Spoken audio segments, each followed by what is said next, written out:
नमस्कार विद्यार्थी मित्रांनो, आज आपण सहकारी संस्थेचे संघटन जे आपलं प्रकरण आहे त्या प्रकरणातील सभासदांचे प्रकार याच्यातला फरक जो आहे तो आज आपण समजावून घेणार आहोत. मागच्या एका तासिकेला आपण सभासदांचे प्रकार आपण समजावून घेतले. परीक्षेच्या दृष्टीने सभासदांच्या प्रकारातील जो फरक आहे तो फरक महत्वाचा आहे. परीक्षेच्या दृष्टीने हा प्रश्न अतिशय महत्वाचा असतो. परीक्षेमध्ये सभासदांचे प्रकार या भागावरती फरक स्पष्ट करा असा एक प्रश्न तरी किमान विचारला जातो. त्यामुळे हा जो भाग आहे, हा घटक आहे, तो मी या ठिकाणी आज या तासिकेला तुम्हाला थोडक्यात समजावून सांगणार आहे. हा प्रश्न जर परीक्षेमध्ये आला तर तो कसा लिहायचा, कोणते मुद्दे या ठिकाणी आवश्यक आहेत ते तुम्हाला मी या ठिकाणी या व्हिडिओच्या माध्यमातून सांगणार आहे.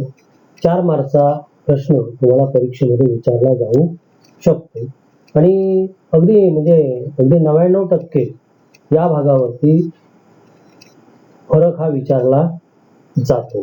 त्याच्यामुळे तुम्ही या प्रश्नाचा अभ्यास तुम्ही अधिक व्यवस्थितपणे करा, म्हणजे तुम्हाला मार्क्स मिळवणं सोपं जाईल, उत्तीर्ण होणं सोपं जाईल. तर जे सभासदांचे प्रकार आहेत त्यांच्यामध्ये काय फरक आहे तो फरक आपण या ठिकाणी समजावून घेऊ. विद्यार्थी मित्रांनो, सभासदांचे जे प्रकार आहेत ते आपण काल म्हणजे त्याच्या पूर्वीच्या तासिकेला आपण बघितले. त्याच्यातला एक प्रकार आहे क्रियाशील सभासद. दुसरा जो प्रकार इथं स्क्रीनवर नाही दिसत आहे तो म्हणजे अक्रियाशील सभासद. इथं तो घेतलेला नाहीये, कारण फरक स्पष्ट करा. ज्यावेळी प्रश्न विचारला जातो त्यावेळी अक्रियाशील सभासद आणि क्रियाशील सभासद, अक्रियाशील सभासद आणि सहयोगी सभासद, अक्रियाशील सभासद आणि पुढचा जो प्रकार आहे नाममात्र सभासद, असा फरक विचारला जातो. फरक स्पष्ट करा असा प्रश्न विचारताना अक्रियाशील सभासद हा त्या प्रश्नामध्ये घेतला जात नाही. त्यामुळे तुमच्या स्क्रीनवर जे प्रकार दिसत आहेत सभासदांचे, क्रियाशील सभासद, सहयोगी सभासद, नाममात्र सभासद, या 3 प्रकारांच्या मध्ये फरक विचारला जातो. तुम्हाला असं विचारलं जाईल क्रियाशील सभासद आणि सहयोगी सभासद फरक स्पष्ट करा, किंवा असं विचारतील सहयोगी सभासद आणि नाममात्र सभासद, किंवा क्रियाशील सभासद आणि नाममात्र सभासद, या तिघांच्या वरती फरक स्पष्ट करा. हे जे 3 प्रकार आहेत या 3 प्रकारांच्या वर फरक स्पष्ट करा हा प्रश्न तुम्हाला विचारला जाईल. अतिशय सोपा अशा प्रकारचा प्रश्न उत्तर लिहायला तुम्ही सहज उत्तर लिहू शकता आणि 4 पैकी 4 मार्क्स तुम्ही सहज मिळवू शकता. फक्त 4 मुद्दे, जास्तीत जास्त 5, बोर्डाला 4च मुद्दे अपेक्षित आहेत, पण तुम्ही 5 मुद्दे लिहिले तरी हरकत नाही, किंवा त्याच्याही पेक्षा जास्त लिहिला तरी चालेल. आता कोणकोणते मुद्दे विचारात घेऊन फरक स्पष्ट कर हा प्रश्न तुम्हाला लिहायचा आहे, ते जे मुद्दे आहेत त्या मुद्द्यांचा या ठिकाणी आपण अभ्यास करू. ते मुद्दे कोणते आहेत ते या ठिकाणी आपण बघू. तेव्हा पहिला जो मुद्दा आहे तो अर्थ, दुसरा मुद्दा आहे तो भाग खरेदी, तिसरा मुद्दा आहे तो भाग प्रमाणपत्रावर नाव, चौथा मुद्दा आहे तो सेवेची सूचना, 5वा मुद्दा मतदानाचा अधिकार, 6वा मुद्दा लाभांश, 7वा मुद्दा व्यवस्थापनामध्ये सहभाग. हे 7 मुद्दे विचारात घेऊन तुम्ही फरक स्पष्ट करू शकता. कोणत्याही 2 प्रकारांच्या वरती तो विचारला जाणार आहे. आता समजा क्रियाशील सभासद आणि सहयोगी सभासद असा जर तुम्हाला फरक स्पष्ट करायसाठी प्रश्न आला तर तुम्ही क्रियाशील सभासद आणि सहयोगी सभासद यांची व्याख्या, याचा अर्थ व्याख्या ती तुम्ही लिहिली पाहिजे. भाग खरेदी याबाबतची माहिती दोघांविषयीची तुम्ही लिहिली पाहिजे. भाग प्रमाणपत्रावर नाव असतं नसतं त्याबद्दल तुम्ही त्याचा उल्लेख केला पाहिजे तुमच्या उत्तरामध्ये. सभेची सूचना, मतदानाचा अधिकार, लाभांश आणि व्यवस्थापनात सहभाग या मुद्द्यांचा विचार तुम्ही फरक स्पष्ट करा या प्रश्नाचं उत्तर लिहित असताना केला पाहिजे. याच्यातले कोणतेही 4 मुद्दे अपेक्षित आहेत. म्हणजे सुरुवातीचे 4 मुद्दे अतिशय महत्वाचे आहेत, त्यामुळे ते लिहा.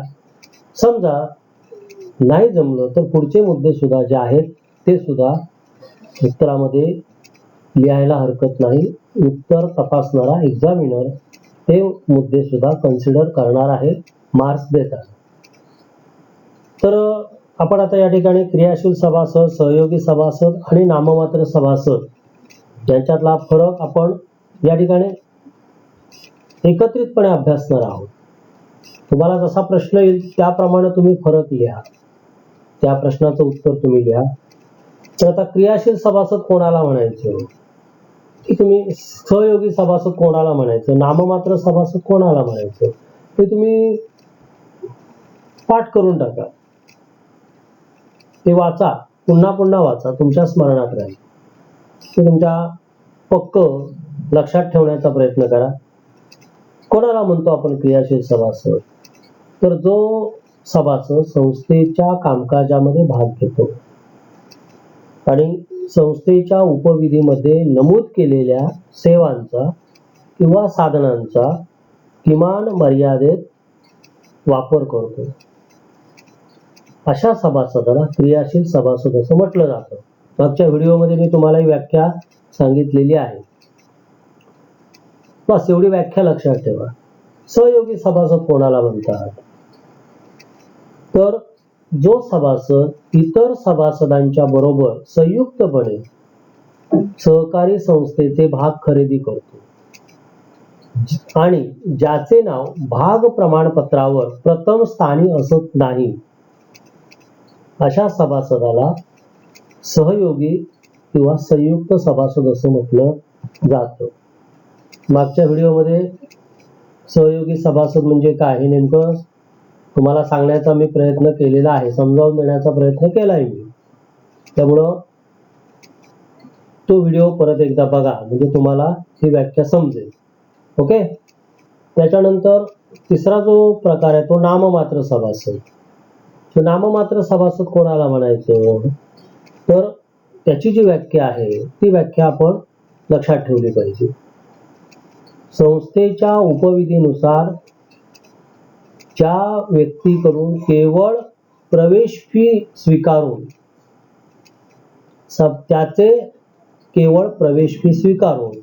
त्याचे सभासदत्व मान्य केलेले असते, अशा व्यक्तीस, अशा सभासदास नाममात्र सभासद असे म्हटले जाते.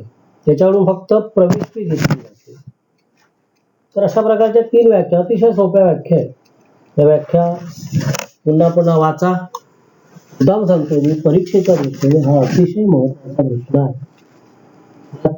3 जे प्रकार आहेत त्या 3 प्रकारात कुठलेही 2 प्रकार फरक स्पष्ट करासाठी विचारले जाणार.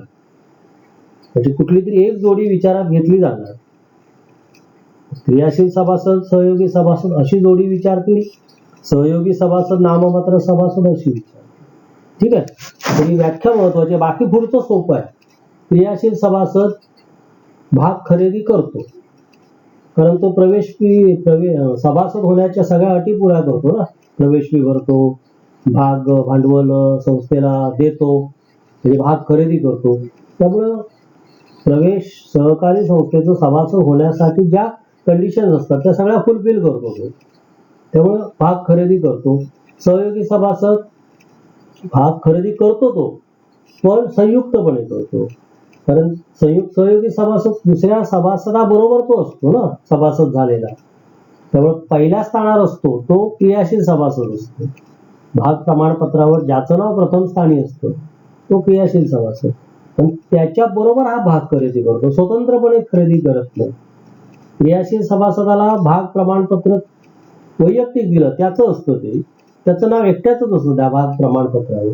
सहयोगी सभासदाला जे प्रमाणपत्र दिलं जातं, शेअर सर्टिफिकेट दिलं जातं, त्याच्यावरती 2, 3, 4 किती नावं असू शकतात. म्हणजे किती म्हणजे जेवढ्या लोकांनी एकत्रितपणे संयुक्तपणे तो शेअर घेतलेला आहे तेवढ्या सगळ्यांची नावं आहे. तर पहिल्या स्थानी असणारं नाव सोडून बाकी सगळे जे असतात ते सहयोगी सभासद. त्यामुळं शेअर सर्टिफिकेट हे जॉईंटली घेतलेलं असतं, संयुक्तपणे घेतलेलं, म्हणजे भाग खरेदी संयुक्तपणे केली जाते. भाग प्रमाणपत्रावर नाव क्रियाशील सभासदाचं असतं आणि ते एकट्याच असतं. पण सहयोगी सभासदाचं भाग प्रमाणपत्रावर नाव जे असतं हे क्रियाशील सभासदाच्या नंतर असतं, 2ऱ्या, 3ऱ्या, 4थ्या स्थानावर, म्हणजे 2ऱ्या स्थानापासून पुढे कुठेही असू शकेल. 2ऱ्या स्थानापासून पुढे जेवढी नावं असतील ते सगळे सहयोगी सभासद. सभेची सूचना मिळवण्याचा अधिकार क्रियाशील सभासदाला असतो, सहयोगी सभासदाला नसतो. लक्षात. मतदानाचा अधिकार क्रियाशील सभासदाला असतो, सहयोगी सभासदाला असतो का मतदानाचा अधिकार?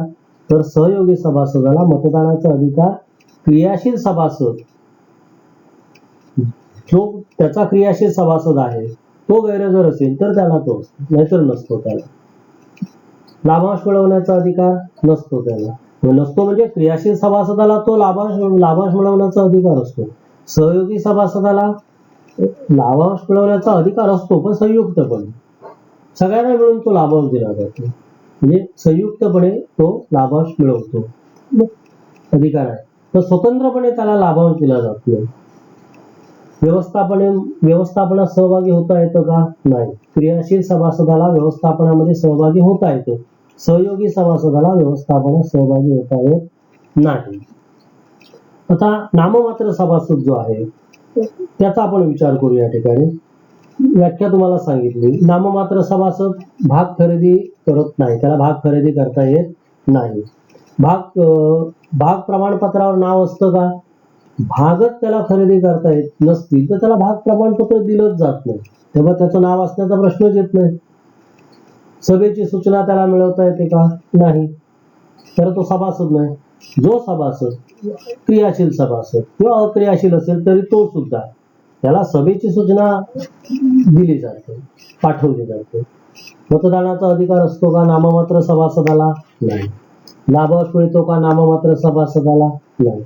कारण शेअर्स खरेदी करतो जो सभासद त्यालाच लाभांश दिला जातो. क्रियाशील सभासद शेअर्स खरेदी करतो म्हणून त्याला लाभांश मिळतो. सहयोगी सभासदाला संयुक्तपणे लाभांश मिळतो कारण त्यांनी शेअर संस्थेचा जो आहे किंवा भाग भांडवल जे संस्थेचं आहे ते संयुक्तपणे घेतलेलं असतं म्हणून त्याला संयुक्तपणे का असेना पण लाभांश मिळतो.